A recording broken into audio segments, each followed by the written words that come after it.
네, 지금 이 순간 대한민국 최고의 화제 인물 만나보는 순서죠. 피플 퍼레이드 시작합니다. 오늘은요, 지난해 다큐멘터리 영화 건국전쟁으로 화제를 모았던 김덕영 감독 스튜디오로 모셨습니다. 안녕하세요. 네, 안녕하세요. 네, 반갑습니다.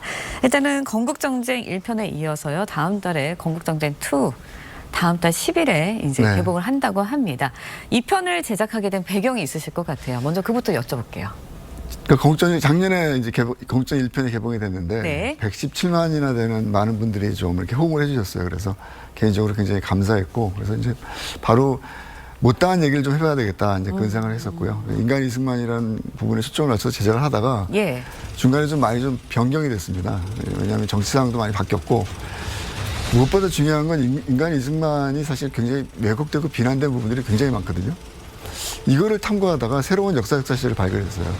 그게 뭐냐면 1945년 해방 이후에 소위 우리가 이제 해방정국이라고 불리는 그 시기에 집중적으로 이승만 대통령에 대한 비난 가곡이 진행되거든요. 그래서 이번에는 좀 좌익과 공산주의에 대한 얘기를 좀 해봐야 되겠다. 네. 그래서 좀 이제 변경을 하게 됐습니다. 네, 말씀을 해주셨지만 건국전쟁 2에서는 공산주의에 관한 이야기를 집중적으로 다루신 걸로 알고 있습니다. 왜 이 시기에 공산주의를 주목하신 점이 있을 것 같아요? 그 이유가 뭔가요? 그 한반도를 둘러싼 정치 정세를 봤을 때 사실은 굉장히 한국은 그 공산주의 대륙에 둘러싸여 있는 나라예요. 중국을 비롯해서. 그렇죠. 그리고 또 바로 또 휴전선 너머에 또 북한이라는 존재가 있지 않습니까? 그렇기 때문에 어느 나라보다도 공산주의 교육이 제대로 진행됐어야 되는 나라인데 사실상 역설적으로 공산주의 교육 제대로 안 됐어요, 우리가. 그런 점 때문에 사실상 이번에 좀 본격적으로 공산주의, 좌익과 공산주의에 대한 이야기를 좀 하게 됐습니다. 네, 알겠습니다. 건국전쟁 2에 대한 뭐 구체적인 이야기도 좀 짚어보도록 하겠습니다. 포스터에 고 박진경 대령이 인물이 사진이 담겨 있습니다. 네. 박 대령은 어떤 인물이고 왜 이렇게 집중을 하게 되셨는지, 주목하게 되셨는지. 그 포스터 제작할 때 고민이 좀 있었어요. 예. 왜냐하면 이승만 대통령에 대한 이미지가 굉장히 이전에 강했기 때문에. 근데 이제 저희가 이제 박진경 대령은 사실 처음에는 이렇게 주목하지 못했던 부분들이었는데 네. 48년도 해방전국의 역사를 탐색하면서 이승만 대통령과 동일한 부분이 발견됐어요. 그게 예. 뭐냐면은 잘 아시다시피 우리가 이승만 대통령이 우리 역사에서 한 77년 동안, 70년 동안 굉장히 왜곡된 부분이 많거든요. 거의 이제 악마화됐죠, 사실상. 좀 심하게 얘기한다면은. 근데 48년도 제주 4.3 관련해갖고 박진경 대령이 똑같은 처지에 처한 거예요. 이분이 누구냐면 48년 5월 6일 날 부임이 돼서 43일 동안 이제 제주 11년대 연대장으로 부임하시다가 당시에 남로당, 그러니까 군대 내에 있는 좌익 세력들에 의해서 암살을 당해요. 43일 복무한 사람인데 이 사람을 현재 제주 4.3 사건의 네. 모든 총 책임자, 강경진압의 책임자다.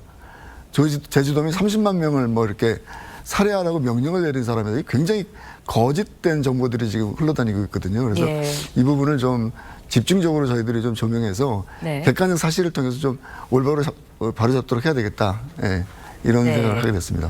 제주 4.3 사건 잠깐 언급을 해주셨는데 네. 4.3 사건 등의 이제 해방 후에 현대사의 민감한 장면들 재조명하신 겁니다. 영화를 통해서 재평가됐으면 좋겠다라는 바람이신 건가요? 이 사건은 대한민국에서 가장 슬프고 비극적인 사건이 분명해요. 그런데 제가 꼭 말씀드리고 싶은 건 뭐냐면 1998년도에 김대중 대통령이 이 사건에 대해서 이제 특별법을 만들고 규명을 하기 시작하면서 굉장히 유명한 말씀을 남겼어요. 그게 뭐냐면 제주 4.3 사건으로 해서 이 희생된 사람들이 많다. 이 사람들의 이제 명예를 좀 회복해야 된다. 그 말씀과 또 하나가 중요한 게 뭐냐면은 제주 4.3 사건은 공산주의자들이 일으킨 폭동이 맞다.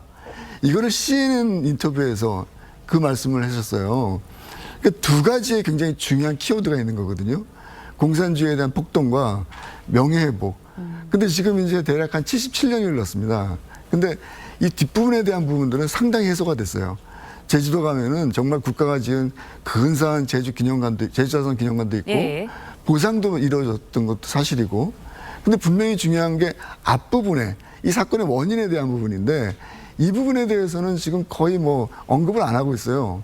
이 부분이 사실은 제대로 규명이 돼야지 우리가 제주 4.3 사건을 올바로 평가할 수 있다. 저는 그렇게 확신합니다. 네, 알겠습니다. 건국전쟁 2에서는 이제 좌우 모든 진영 향해서 극단적인 정치 싸움으로 사실을 왜곡하고 있다. 이런 비판적인 목소리 담고 있는 것으로 알려지고 있습니다. 좌우 진영 모두 반성이 필요하다 이렇게 보시는 건가요? 저는 사실의 영역에서는 좌우가 없다고 생각해요. 그리고 우리 역사가 올바로 발전하고 한국 사회가 발전하기 위해서는 객관적 사실에 기초해서 역사가 올바로 기록돼야 된다라고 저는 믿거든요. 예. 그런 측면에서 제주 4.3은 굉장히 왜곡된 부분이 많아요. 제주 4.3 진상보고서 2003년도에 예. 발표가 됐는데 남로당이 일으켰던 그러니까 좌익과 공산주의자들이 일으켰던 이 폭동과 반란에 대한 부분들 이 부분은 지금 삭제가 돼 있어요 거의. 이런 부분들은 역사를 올바로 평가하는 부분이 아니죠 사실. 예. 그렇기 때문에 객관적 사실에 기초해서 우리가 역사를 제대로 좀 봐야 된다. 네. 그런 입장입니다. 네, 알겠습니다. 건국전쟁 1편 관객수가 이제 100만 명을 넘었습니다. 성과 어떻게 평가를 하시는지 그리고 2편에는 어느 정도 관객 예상하시는지 그리고 2편이 관객들에게 어떤 영화로 좀 다가갔으면 하는 바람이신지 작년에 117만 명이 예. 관객이 이제 영화를 보셨어요. 정말 어마어마한 그 관객 스코어였고 개인적으로 감독 입장에서 굉장히 감사드립니다. 사실 숫자에 대해서는 저는 큰 의미는 없고요. 예. 중요한 것은 이 영화 안에서 감독으로서 얼마나 진실한 객관적 사실을 담아냈느냐 이런 부분들이 사실 굉장히 중요하거든요. 네. 저는 어느 정도는 한 2, 3년 동안 객관적인 사실의 영역에서 특히 이제 미국에서 자료들을 많이 찾았거든요. 그래서 아마 이번에 영화 보시면 1편보다 더 충격적이실 거예요. 깜짝 놀라실 겁니다. 예. 네, 알겠습니다. 지금까지 김덕영 감독님과 함께 이야기 나눠봤습니다. 오늘 말씀 여기까지 듣겠습니다. 고맙습니다. 네, 감사합니다. 네.